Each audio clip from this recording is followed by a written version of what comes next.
서울의 한 작은 아파트에서 윤서는 창밖으로 내리는 봄비를 바라보며 한숨을 내쉬었다. 그녀의 눈에는 피로와 걱정이 가득했다. 5살 된 아들 민준이가 요 며칠 이상한 행동을 보이기 시작했기 때문이다.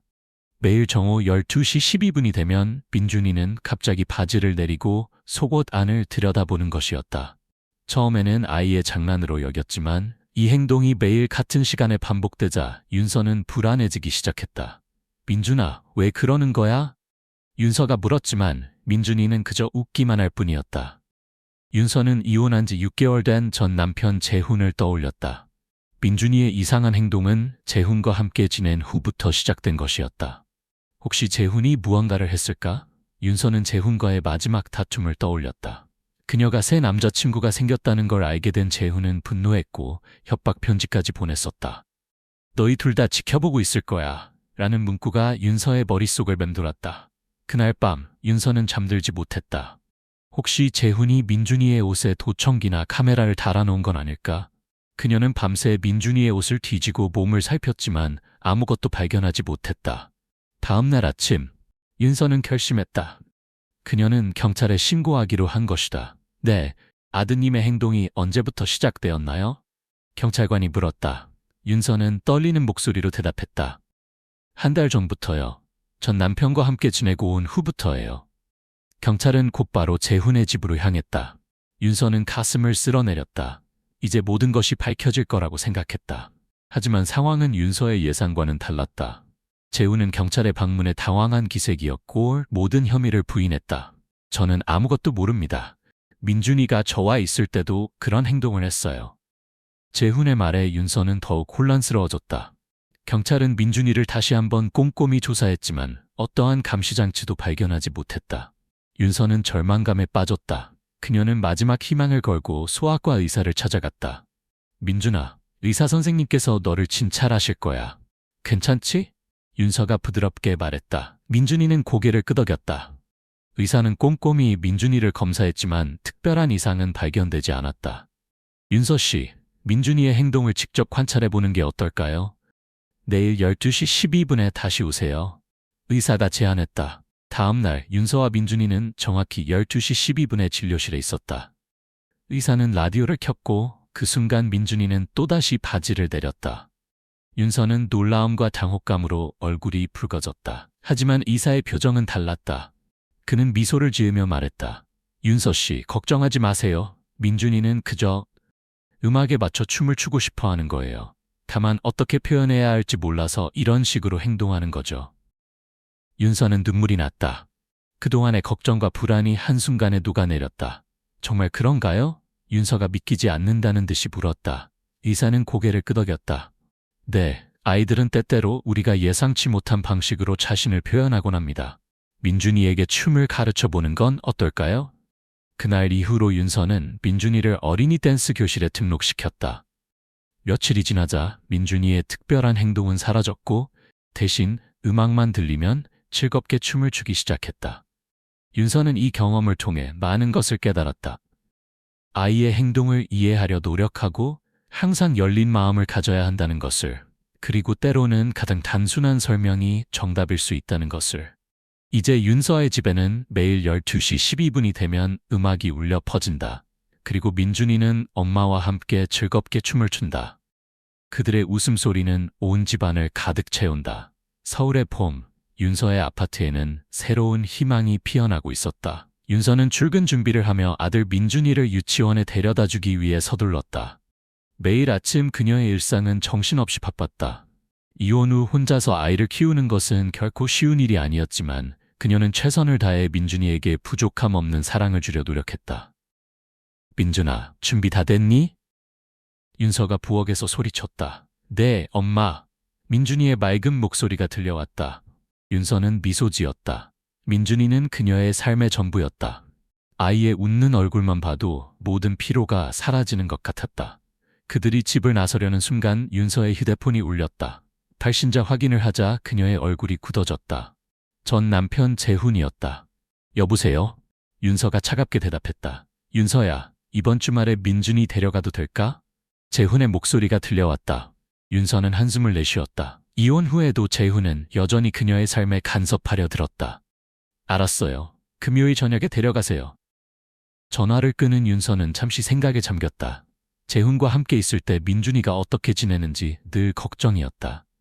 하지만 아이에게 아버지의 존재는 중요했기에 그녀는 자신의 감정을 누르고 최대한 협조적으로 행동하려 노력했다. 엄마, 가요. 민준이가 재촉했다. 윤서는 정신을 차리고 아들의 손을 잡았다. 그래, 가자. 유치원에 민준이를 데려다 준 후 윤서는 회사로 향했다. 그녀는 대기업의 마케팅 부서에서 일하고 있었다. 일과 육아를 병행하는 것은 쉽지 않았지만 그녀는 자신의 커리어를 포기하고 싶지 않았다. 사무실에 도착한 윤서는 곧바로 업무에 몰두했다. 오전 내내 회의와 보고서 작성으로 바쁘게 시간을 보냈다. 점심시간이 다가올 무렵 그녀의 동료 미영이 다가왔다. 윤서야, 점심 먹으러 갈래? 미영이 물었다. 윤서는 고개를 들어 미영을 바라보았다. 미안해, 오늘은 좀 바빠서 샌드위치 먹으면서 일할게. 미영은 걱정스러운 표정을 지었다. 너 요새 너무 무리하는 것 같아. 쉬엄쉬엄 해. 윤서는 미소 지었다. 고마워, 괜찮아. 이번 프로젝트만 끝나면 좀 여유가 생길 거야. 미영이 떠난 후 윤서는 다시 일에 집중했다. 하지만 마음 한구석에서는 여전히 민준이에 대한 걱정이 자리 잡고 있었다. 특히 12시 12분이 다가올수록 그녀의 불안감은 커져갔다. 시계가 12시 12분을 가리키자 윤서는 무의식적으로 휴대폰을 들었다. 유치원에서 연락이 올까봐 초조해하고 있었다. 하지만 아무 일도 일어나지 않았다. 다행이야. 윤서는 안도의 한숨을 내쉬었다. 그녀는 민준이의 이상한 행동이 언제부터 시작되었는지 곰곰이 생각해 보았다. 분명 재훈과 함께 지내고 온 후부터였다. 혹시 재훈이 민준이에게 무언가를 했을까? 아니면 민준이가 무언가를 보거나 들은 것일까? 윤서는 머리를 흔들었다. 아니야, 너무 의심이 많은 거야. 재훈이가 그럴 리가 없어. 하지만 그녀의 마음 한구석에서는 여전히 불안감이 자리 잡고 있었다. 재훈과의 이혼 과정은 결코 순탄하지 않았다. 특히 그녀가 새 남자친구가 생겼다는 사실을 알게 된 후 재훈은 그녀를 괴롭히기 시작했다. 윤서는 책상 서랍에서 재훈이 보낸 협박 편지를 꺼내 다시 한번 읽어보았다. 윤서야, 네가 어떻게 그럴 수 있어? 우리 민준이를 두고 다른 남자와 놀아나다니? 넌 앞으로 내가 어떻게 할지 모를 거야. 너희 둘 다 지켜보고 있을 테니까. 편지를 읽으며 윤서의 손이 떨렸다. 그녀는 재훈의 협박을 무시하려 했지만 이제 와서 민준이의 행동과 연관지어 생각하니 불안감이 커져만 갔다. 혹시 정말로 재훈이가 우리를 감시하고 있는 걸까? 윤서는 깊은 한숨을 내쉬었다. 그녀는 이 상황을 어떻게 해결해야 할지 막막했다. 민준이의 행동이 단순한 장난인지 아니면 정말로 무언가 심각한 문제가 있는 것인지 확신할 수 없었다. 그때 윤서의 휴대폰이 울렸다. 화면을 보니 유치원에서 걸려온 전화였다. 그녀의 심장이 빠르게 뛰기 시작했다. 여보세요?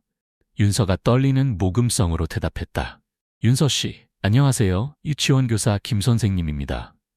전화기 너머로 차분한 목소리가 들려왔다. 윤서는 숨을 깊게 들이마셨다. 네, 선생님. 무슨 일이신가요? 민준이가 오늘도 12시 12분에 똑같은 행동을 했어요.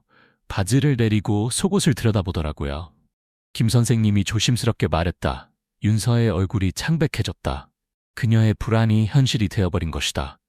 네, 알겠습니다. 정말 죄송합니다. 제가 오늘 일찍 가서 민준이를 데려가겠습니다. 전화를 끄는 윤서는 한동안 멍하니 앉아 있었다. 이제는 더 이상 이 문제를 무시할 수 없다는 것을 깨달았다. 그녀는 결심했다.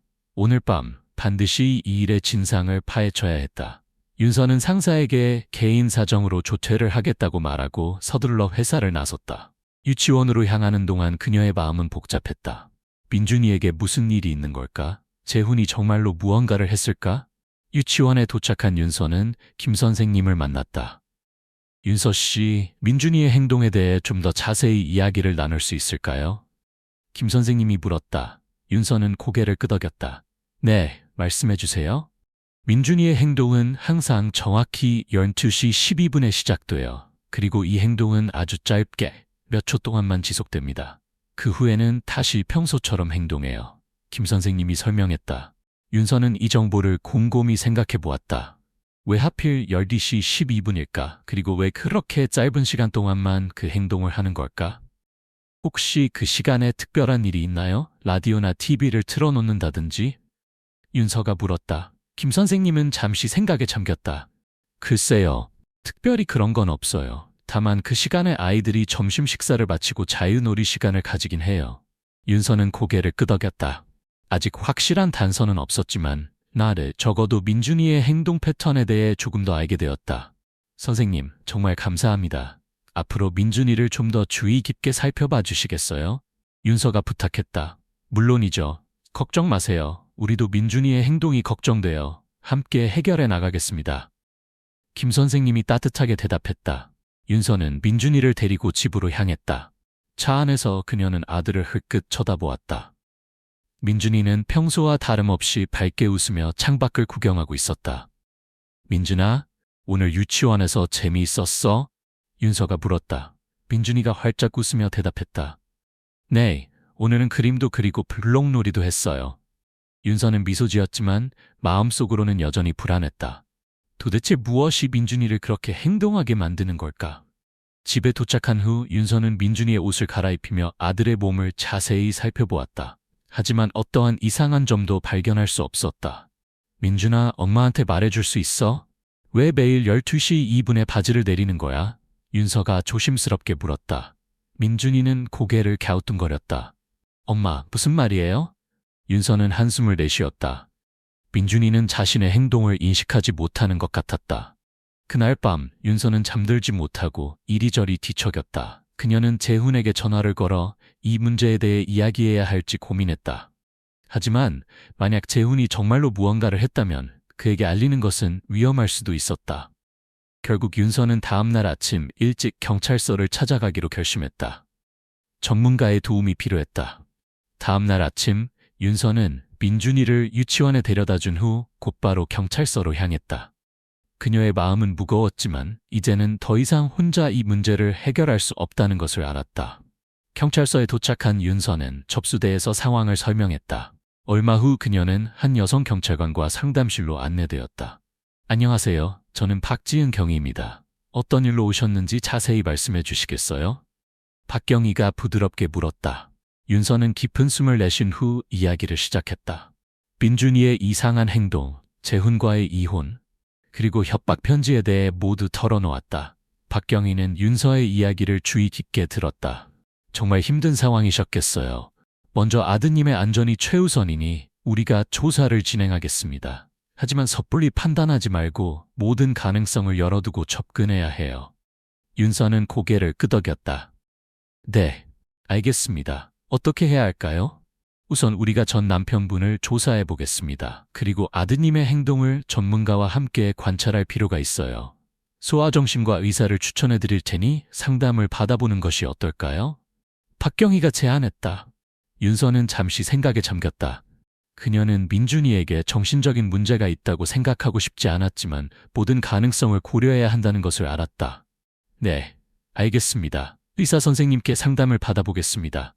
윤서가 대답했다. 박경희는 윤서에게 명함을 건넸다. 여기 제 연락처입니다. 언제든 도움이 필요하시면 연락주세요. 그리고 혹시 전 남편분이 의심스러운 행동을 하거나 추가적인 협박이 있다면 즉시 알려주세요. 윤서는 안도의 한숨을 내쉬었다. 비록 문제가 해결된 것은 아니었지만 적어도 이제 혼자가 아니라는 생각에 마음이 조금은 가벼워졌다. 경찰서를 나온 윤서는 박경희가 추천해준 소아정신과로 향했다. 그녀는 민준이의 행동에 대해 전문가의 의견을 듣고 싶었다. 병원에 도착한 윤서는 접수를 마치고 대기실에 앉았다. 주변에는 다른 부모들과 아이들이 있었다. 그들을 보며 윤서는 자신만 이런 고민을 하는 게 아니라는 것을 깨달았다. 잠시 후 간호사가 윤서의 이름을 불렀다. 그녀는 긴장된 마음으로 진료실로 들어갔다. 안녕하세요. 김태현 의사입니다. 중년의 남성 의사가 윤서를 반갑게 맞이했다. 윤서는 고개를 숙여 인사한 후 자리에 앉았다.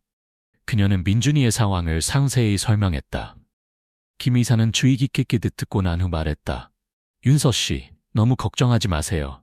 아이들은 때때로 우리가 이해하기 어려운 방식으로 자신을 표현하곤 합니다. 하지만 민준이의 행동이 특정 시간에 반복된다는 점은 흥미롭네요. 그럼 어떻게 해야 할까요, 선생님? 윤서가 물었다. 김 이사는 잠시 생각에 잠겼다가 대답했다. 우선 민준이를 직접 관찰해 볼 필요가 있어요. 내일 12시경에 민준이와 함께 와주세요. 우리가 함께 상황을 지켜보고 분석해 보겠습니다. 윤서는 고개를 끄덕였다. 네, 알겠습니다. 정말 감사합니다. 병원을 나온 윤서는 복잡한 마음으로 집으로 향했다. 그녀는 내일 있을 관찰에 대해 긴장되면서도 한편으로는 기대가 되었다. 드디어 민준이의 행동에 대한 해답을 얻을 수 있을지도 모른다는 생각에 마음이 설레었다. 집에 도착한 윤서는 민준이를 데리러 유치원으로 향했다. 그녀는 아들을 보자마자 꼭 안아주었다. 우리 민준이 오늘 하루 어땠어? 윤서가 다정하게 물었다. 민준이는 활짝 웃으며 대답했다. 재밌었어요. 오늘은 신나는 노래도 배웠어요.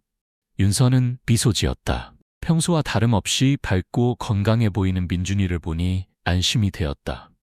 집으로 돌아와 저녁 식사를 준비하면서 윤서는 내일의 병원 방문에 대해 민준이에게 어떻게 설명해야 할지 고민했다. 그녀는 아들을 놀라게 하고 싶지 않았다. 민준아, 내일 우리 재미있는 곳에 가볼까? 윤서가 조심스럽게 말을 꺼냈다. 민준이의 눈이 반짝였다. 어디요, 엄마? 거기는 말하면서 노는 곳이야. 선생님이랑 이야기도 하고 재미있는 놀이도 할 수 있어. 윤서가 설명했다. 민준이는 고개를 끄덕였다. 좋아요. 가고 싶어요. 윤서는 안도의 한숨을 내쉬었다. 다행히 민준이가 병원 방문을 긍정적으로 받아들인 것 같았다. 그날 밤 윤서는 오랜만에 편안한 마음으로 잠자리에 들었다. 비록 아직 모든 것이 해결된 것은 아니었지만 그녀는 이제 올바른 방향으로 나아가고 있다는 확신이 들었다. 다음 날 아침 윤서와 민준이는 병원으로 향했다. 윤서는 긴장된 마음으로 병원 문을 열었다. 김태현 의사가 그들을 반갑게 맞이했다. 안녕하세요, 민준이구나. 반가워. 민준이는 수줍게 웃으며 의사 선생님께 인사했다. 자, 이제 우리가 재미있는 시간을 보내볼 거야. 김 의사가 말했다. 민준아, 저기 장난감들이 있는데 가서 놀아볼래? 민준이는 기쁜 표정으로 장난감 쪽으로 달려갔다. 윤서와 김 의사는 민준이를 지켜보며 조용히 대화를 나눴다. 윤서 씨, 걱정 마세요. 우리가 천천히 관찰해 볼 거예요. 김 의사가 안심시켰다. 시간이 흘러 12시가 가까워졌다. 윤서의 심장이 빠르게 뛰기 시작했다. 김 의사는 조용히 시계를 확인하며 민준이를 주시했다.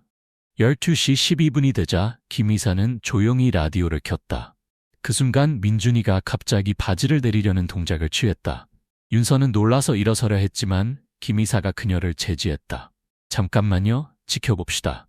민준이는 바지를 내리려다 말고 음악 소리에 귀를 기울였다. 그리고 놀랍게도 그는 음악에 맞춰 몸을 흔들기 시작했다. 김 의사의 얼굴에 미소가 번졌다. 보셨나요? 민준이는 춤을 추고 싶어 하는 거예요. 윤서는 놀라움과 안도감이 뒤섞인 표정으로 아들을 바라보았다. 정말 그런가요? 네, 아마도 민준이는 음악을 들을 때마다 춤을 추고 싶어 하는 것 같아요. 하지만 어떻게 표현해야 할지 몰라서 바지를 내리는 행동을 한 것 같습니다. 김 의사가 설명했다. 윤서의 눈에 눈물이 고였다.